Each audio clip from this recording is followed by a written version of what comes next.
Sometimes post-operatively, a patient can have acute onset of delirium. It's pretty common in elderly patients with dementia, and the treatment that you usually give them is haloperidol.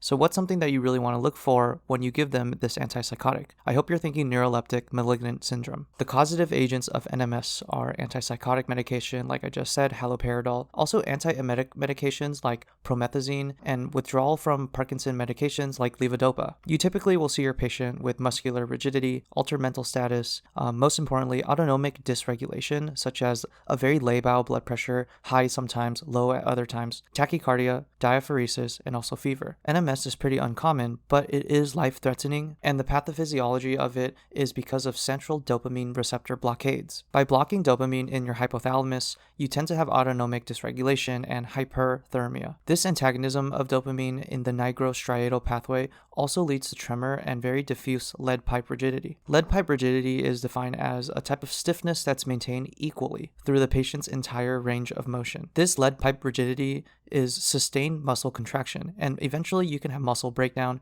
you can have lab abnormalities like elevated CK and myoglobinuria. It might be alarming at first to see the patient with red urine, but remember that the urinalysis is positive for blood, but very, very few RBCs. Sometimes in the question stem, you will even see a patient with leukocytosis because left shift is very common. What do? You treat with stopping the antipsychotics, of course, or if the patient is withdrawing from Parkinson medication, give them dopamine agents immediately. For the hyperthermia, you want to hydrate the patient and also cool them and make sure that they have admission to the ICU. Also give the patient benzodiazepines and bromocriptine or dantrolene if the patient is having refractory symptoms.